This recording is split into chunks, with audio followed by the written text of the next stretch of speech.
یا ایھا الذین آمنوا اجتنبوا کثیرا من الظن ان بعض الظن اثم ولا تجسسوا ولا یغتب بعضکم بعضا ایحب احدکم ان یاکل لحم اخیہ میتا فکرہتموہ واتقوا اللہ ان اللہ تواب الرحیم۔ صدق اللہ العظیم۔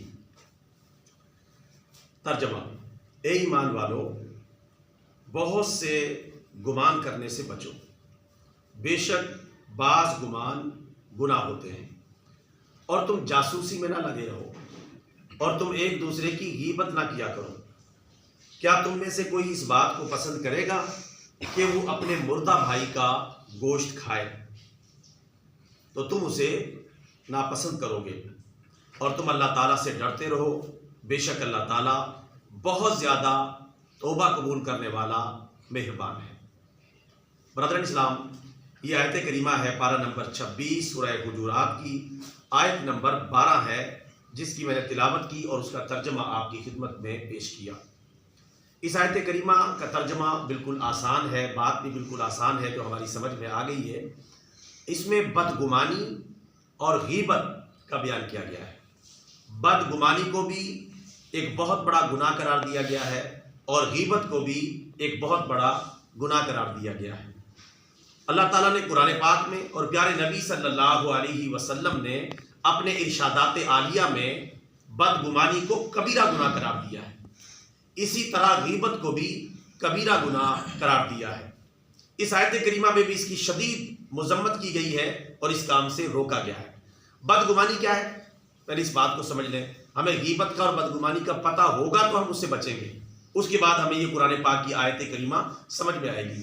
بدگمانی یہ ہے کہ بندہ کسی کے بارے میں خود ہی برا گمان کر لے، کوئی معلومات نہیں، کوئی اس سے لینا دینا نہیں، کوئی اس سے تعلق نہیں، اس کے ساتھ کوئی اس کا مفاد وابستہ نہیں، بلا وجہ برا گمانی گمان کرنا، بدگمانی برا گمان کرنا۔ تو برا گمان کرنا کسی کے بارے میں، کوئی مرد ہے چاہے عورت ہے، اس کے بارے میں بدگمانی کرنا جس کے حوالے سے کوئی ثبوت، کوئی دلیل اس کے پاس موجود نہیں، لیکن بدگمانی کر رہا ہے۔ مثلا یہ کردار کے حوالے سے ایسا ہے ویسا ہے، یا یہ لین دین میں ایسا ہے ویسا ہے، یا یہ کاروبار میں ایسا ہے ویسا ہے، یا یہ کردار و گفتار میں ایسا ہے ویسا ہے۔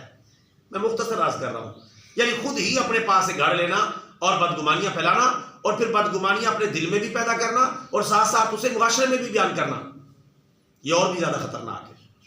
اپنے دل میں ہی بدگمانی کرنا جائز نہیں ہے، اور پھر اسے لوگوں میں بیان کرنا، میٹنگ میں، اجتماع کے اندر، لوگوں کے گروہ کے اندر اسے بیان کرنا کہ یہ مرد یا یہ عورت ایسی ہے ویسا ہے اور ان کے اندر یہ خامی پائی جاتی ہے، اس کو کہتے ہیں بدگمانی۔ یہ بدگمانی قرآن و حدیث کی روشنی میں بالکل حرام ہے۔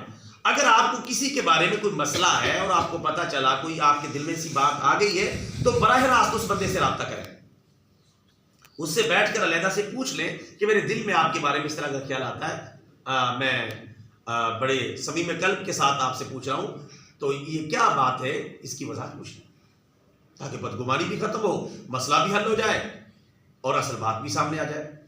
لیکن خود ہی بدگمانیاں گھڑنا اور خود ہی پھیلانا، یہ میرے بھائیوں کبیرہ گناہ ہے، اس سے اپنے آپ کو بچائیں، فریش انسان بنے۔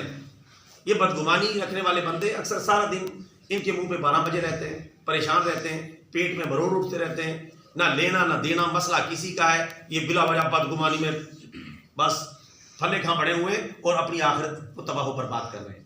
تو بدگمانیوں سے باہر نکلیں، سیدھی بات کریں۔ ہمارے پیارے نبی صلی اللہ علیہ وسلم کے دور میں بعض اوقات صحابہ کرام ایک دوسرے کے بارے میں کئی باتیں بتاتے، یا رسول اللہ یہ مسئلہ ہو گیا، یا رسول اللہ یہ مسئلہ ہو گیا۔ آپ نے فرمایا ایسا نہ کیا کرو، میں چاہتا ہوں کہ تم سب میرے ساتھ صاف دل کے ساتھ ملا کرو۔ ظاہر ہے کہ آپ کسی کے بارے میں کچھ بات سن لیں گے اور اس پر یقین کر لیں گے تو پھر آپ اس کے بارے میں بدگمان ہو جائیں گے۔ آپ نے ایک تیسرے بندے کی بات کو قبول کر لیا اس بندے کے بارے میں، اور آپ خود ہی بدگمان ہو گئے، حالانکہ اصل کہانی کچھ اور ہی تھی، اصل بات کچھ اور ہی تھی۔ آپ اس سے وضاحت پوچھ لیتے، علیحدگی میں پوچھ لیتے، ہو سکتا ہے آپ کا مسئلہ ہمیشہ کے لیے حل ہو جاتا، بدگمانی کے گناہ سے بچ جاتے۔ تو یہ جو مڈل مین ہوتا ہے نا، یہ اس کی باتوں میں کبھی اعتماد نہ کریں، بہت سارے معاملات میں یہ مڈل مین جو ہے اپنے مفاد کے لیے کچھ کی کچھ باتیں آپ کو بیان کر دے گا، کچھ مرچ مسالہ لگا کر کہ یہ تو بات ہے ہی اسی طرح، چاہے بات اسی طرح بھی ہو، تب بھی مڈل مین کی بات نہیں ماننی، اصل بندے سے بات پوچھنی ہے۔ انشاءاللہ پھر بدگمانی کہ جو شیطانی ہے یہ ہمارے جسم و جان سے نکل جائے گی. ہم تو بیٹھے بیٹھے بدگمانیاں کرتے ہیں, کہیں بیٹھے کوئی بندہ جا رہا ہے یہ ایسا یہ ویسا ہے, اللہ معاف فرمائے کوئی عورت جا رہی ہے اس کے بارے میں 2-4 بندے بیٹھے, ہو سکتا ہے بلا وجہ تبصرہ شروع کر دیں. یہ کتنی افسوسناک بات ہے. اللہ تعالیٰ اس سے ہم سب کی حفاظت فرمائے.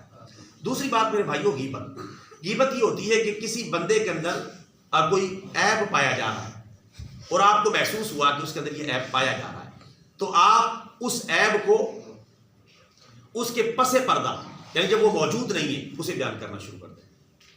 عیب ہے, پایا بھی جا رہا ہے, لیکن آپ اس کی عدم موجودگی میں اس عیب کو بیان کرنا شروع کر دیں لوگوں کے سامنے, تاکہ وہ بدنام ہو, اس کی کردار کشی ہو, اس کے اوپر جو ہے تانا دیا جائے, پھبتی کسی جائے, اس لیے سے. تو یہ غیبت ہے اور یہ بالکل حرام ہے. اور اگر اس بندے کے اندر وہ عیب پایا ہی نہیں جاتا, عیب موجود ہی نہیں, خود ہی گھر سے بیان کر رہے ہیں, تو یہ بہتان ہے, یہ اس سے بھی بڑا گناہ ہے. یعنی اگر وہ عیب پایا جائے تب غیبت ہے, اگر وہ عیب نہ پایا جائے تب بہتان ہے. اور بہتان بھی کبیرہ گناہ کا ارتکاب ہے اور غیبت بھی کبیرہ گناہ کا ارتکاب ہے. تو کیا فائدہ ملا اپنی دنیا آخرت کو تباہ کر کے. اور اللہ نے جو مثال دی ہے وہ مثال آپ کے سامنے, کہ کیا تم میں سے کوئی بندہ اس بات کو پسند کرے گا کہ اپنے مردہ بھائی کا گوشت کھائے, سگا بھائی ہو مردہ ہو اس حالت میں اللہ معاف فرمائے اس کا گوشت کھائے؟ کوئی اس کو پسند کرے گا؟ کوئی بھی نہیں کرے گا. تو یہ غیبت کرنا مردہ بھائی کا گوشت کھانے کی طرح ہے. ایک بھائی موجود ہی نہیں, جب موجود ہوگا آپ اسے وضاحت پوچھ لینا, وہ موجود ہی نہیں, اس کی کردار کشی کے لیے اس کی برائیاں بیان کرنا, یہ ایسے ہے جیسے مردہ بھائی کا مردار کا گوشت کھانا. اللہ فرماتا ہے اس کو تم ناپسند کرو گے تو پھر غیبت کو بھی ناپسند کرو. یہ آج کل ہمارے معاشرے میں دونوں چیزیں بہت زیادہ عام ہیں, بدگمانی بھی اور غیبت اور چغلی بھی. ان دونوں سے اپنے آپ کو بچانا ہے اور بلا وجہ جاسوسی میں نہیں لگے رہنا. یہ قرآن پاک میں اس آیت کریمہ کے درمیان یہ بات بھی آئی ہے, ولا تجسسوا, اور تم جاسوسی میں نہ لگے رہا کرو. جاسوسی کہ یہ کیا کر رہا ہے, یہ کیا کر رہا ہے, یہ کدھر جا رہا ہے, یہ کدھر یہ کیا معاملہ اس کا چل رہا ہے. جاسوسی آپ کو کیا, اپنے کام سے کام رکھیں. کوئی مسئلہ آپ کے سامنے آتا ہے تو اس سے وضاحت پوچھ لیں, اور آپ کو ضرورت بھی نہیں بلا وجہ وضاحتیں پوچھنے کی, کسی کے ایسے پیچھے پڑ جائیں, چھوڑ دیں, وہ جانے اللہ جانے. ہاں اگر آپ نے واقعتاً کوئی غلط بات محسوس کی ہے اور آپ اس کی اصلاح کرنا چاہتے ہیں تو پھر یہ طریقہ نہیں لوگوں میں سے بدنام کریں.